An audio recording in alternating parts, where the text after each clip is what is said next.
পৃথিবীর অনেক দেশে আছে, আপনার একটা সন্তান এসেছে, আপনি তার সৌজন্যে 2টি গাছ লাগিয়ে দিয়েছেন। তার মানে কি হচ্ছে? প্রত্যেক বাড়ি 3টি 4টি করে গাছ হয়ে দিয়েছে। আপনি আমাকে বলেন তো, প্রত্যেক বাড়িতে যদি নতুন মেহমান আসে, সে যদি 3টি 4টি করে গাছ লাগিয়ে দেয় মেহমান আসার সুসংবাদ শুনে, তাহলে আপনি দেখবেন যে কত কোটি বাড়ি আছে আর কত কোটি গাছ হয়ে যাচ্ছে। গাছ সে অবারিত ভাবে আপনার পাশে থেকে আপনাকে বাঁচিয়ে রাখছে। বাসযোগ্য পৃথিবী তো থাকবে, আমি বলছি উপযুক্ত বাসযোগ্য পৃথিবী করতে। আমরা 5 কোটি গাছ লাগাবো এবছর, 5 বছরে 25 কোটি। আমাদের মন্ত্রণালয়ের অধীনে সব জায়গায় বৃক্ষরোপণ কর্মসূচিটা জোরালো ভাবে শুরু হবে। এই জন্য এই উদ্বোধনটা আমরা একসেপ্ট করলাম। কিন্তু গাছ লাগানোর নামে যে কোনো জায়গায় গিয়ে কোনো উদ্বোধন অনুষ্ঠান করার প্লিজ প্রয়োজন নেই। সাশ্রয়ী হতে হবে, অনাড়ম্বর হতে হবে, কার্যক্রম বান্ধব হতে হবে।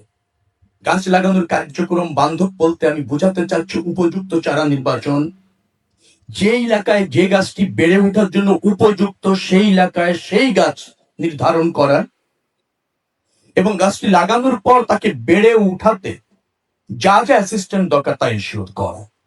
অর্থাৎ আমি যদি 100টি গাছ লাগাই, তার মানে হচ্ছে 80টি বা 85টি গাছ যেন সে বেড়ে উঠতে পারে, এবং যে উদ্দেশ্যে লাগানো সেই উদ্দেশ্যটা যাতে সফল হয়।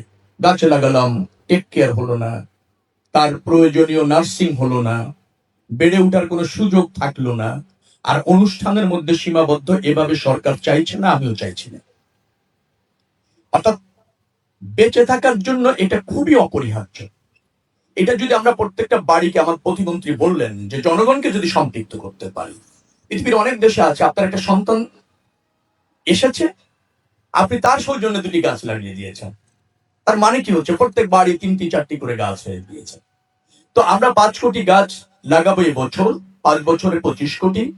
আপনি আমাকে বলেন তো, প্রত্যেক বাড়িতে যদি নতুন মেহমান আসে, সে যদি 3টি 4টি করে গাছ লাগিয়ে দেয় মেহমান আসার সুসংবাদ শুনে, তাহলে আপনি দেখবেন যে কত কোটি বাড়ি আছে আর কত কোটি গাছ হয়ে যাচ্ছে। এভাবে আমরা উদ্বুদ্ধ করতে চাই, সম্পৃক্ত করতে চাই জনগণকে।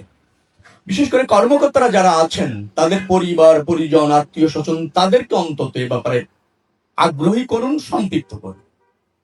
আমাদের মন্ত্রণালয়ের অধীনে যে সমস্ত সড়ক আছে, মহাসড়ক হোক অথবা ধরেন ছোট সড়ক হোক, মাঝারি সড়ক হোক, যোগাযোগ মন্ত্রণালয় যেখানে যেখানে সুযোগ আছে সব জায়গায় আমরা কিন্তু বেগবান করব এই বৃক্ষরোপণ কর্মসূচি এবং প্রতিষ্ঠিত করব। ইতিমধ্যে 35 লাখের একটা টার্গেট আমি দেখলাম নেওয়া হয়েছে। আমি এটাতে থাকতে চাইছি না, কারণ আমাদের যত মহাসড়ক আছে এবং গাছ লাগানোর জন্য আমার কাছে মনে হয়েছে আমরা যেসব সড়ক নির্মাণ করব সেখানে পাশে কিন্তু মাটি কেটে এনে সড়ক করতে হবে। তো সেখানে একটা খালের মতো হবে, তার একটা পাড় থাকবে, সেখানে লাগানোর সুযোগ আছে। আমরা একটা সামাজিক আন্দোলন আমি বলতে চাই না, ব্যক্তি আন্দোলনে রূপান্তরিত করতে চাই। সেটি যদি হয় তাহলে বাসযোগ্য পৃথিবী তো থাকবে, আমি বলছি উপযুক্ত বাসযোগ্য পৃথিবী করতে চাই। সেটার জন্য আমাদের এটা খুব প্রয়োজন।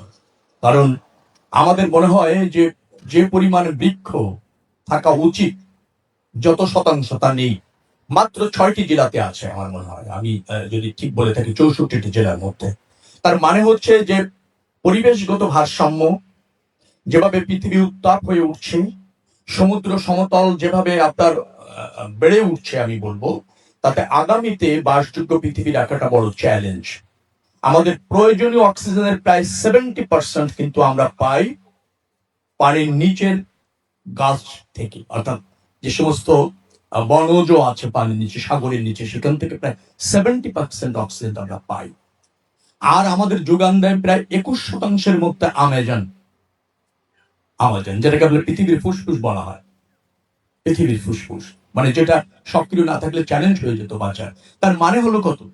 প্রায় আপনি চলে গেলেন 90%-এর কাছাকাছি। 10% আসছে আর সমগ্র জায়গা থেকে, তার মধ্যে সুন্দরবন একটা উল্লেখযোগ্য ভূমিকা আছে। এখন এই বৃক্ষরোপণটা যদি বেঁচে থাকার সাথে আমরা যুক্ত করতে না পারি, আমরা কিন্তু অনেক কিছু নিয়ে সচেতন, কিন্তু গাছ সে অবারিত ভাবে আপনার পাশে থেকে আপনাকে বাঁচিয়ে রাখছে, আপনাকে স্বস্তিতে রাখছে। আমরা সেখানে কিন্তু মনোযোগী না, ধ্বংস করছি অনেক, কিন্তু সেই পরিমাণে আবার উৎপাদন করছি না, বা বেড়ে উঠতে অথবা লাগাতে অথবা জীবিত রাখতে আমরা ভূমিকা রাখছি না। আমাদের সরকারের এটা অত্যন্ত গুরুত্বপূর্ণ একটা কর্মসূচি। প্রধানমন্ত্রী এই ব্যাপারে ভেরি কনসার্ন। তিনি যে কোনো মূল্যে এই 5 কোটি গাছ এবছরে এবং 5 বছরে 25 কোটি গাছ আমরা রোপণ করতে চাই। তার একটা গুরু দায়িত্ব পড়েছে যোগাযোগ মন্ত্রণালয়ের উপর। এখানে অনেকে আছেন